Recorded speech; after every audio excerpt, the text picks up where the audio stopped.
Hi అండి అందరికి.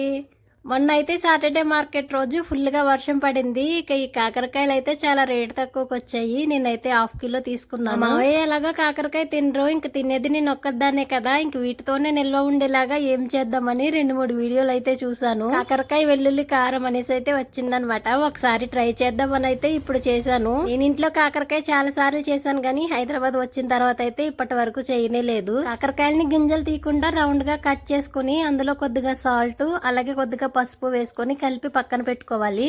ఇక 1 స్పూన్ జీలకర్ర, 2 స్పూన్ల ధనియాలు మిక్సీలో వేసుకుని కచ్చబచ్చగా అయితే మిక్సీ పట్టుకోవాలి. రోట్లో వేసుకుని దంచుకుంటేనే బాగుంటుందంట, కానీ నేనైతే మిక్సీలోనే వేసాను. ఇక పెద్ద సైజు వెల్లుల్లిపాయలు అయితే 2 పాయలు తీసేసుకుని రేకలతోనే అయితే వేసేసుకున్నాను.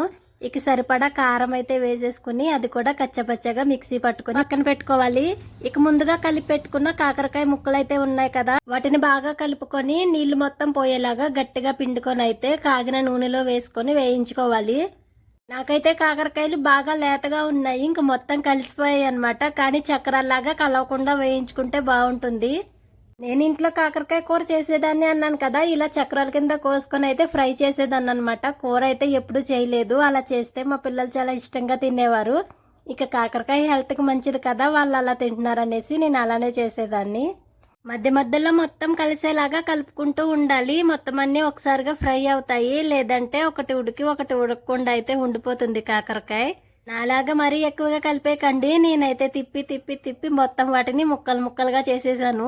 మూత అయితే పెట్టి ఉడికించలేదు, ఆయిల్లో అలా కలుపుతూ ఉన్నానంతే. మళ్ళీ ఆవిరికి ముక్క ఉడికిపోతుందేమో అనేసి. అలా అయితే కాకరకాయ ముక్క మెత్తగా ఉంటుంది కదా, మెత్తగా ఉంటే అంతగా బాగోదు. అడుగు మాడిపోతూ ఉందనేసి ఇంక వేరే గిన్నెలోకి అయితే తిరిగేశాను.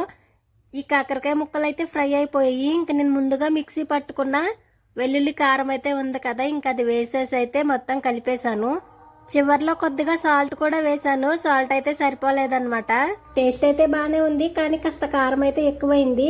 ఇది కాకుండా నేను మళ్ళీ అయితే వెల్లుల్లి కారాన్ని వేసి బాగా కలిపాను, అందుకనే కారం అయితే ఎక్కువైపోయింది. కానీ చేదైతే ఏం తెలియలేదు. ఈ కాకరకాయ ముక్కలు బాగా కలిసిపోయినాయి కదా, ఇంక నా దగ్గర ఉన్న ఒక కాకరకాయని మళ్ళీ కట్ చేసుకుని అయితే దాన్ని బాగా వేయించుకొని వీటిలో మళ్ళీ కలిపాను. ఇక మరీ మొత్తం పొడంలాగా అయిపోతే బాగోదు కదా. నేను చేసిన ఈ కాకరకాయ వెల్లుల్లి కారం కరెక్టో కాదో కామెంట్ చేయండి. వీడియో నచ్చితే లైక్ చేయండి. బాయ్.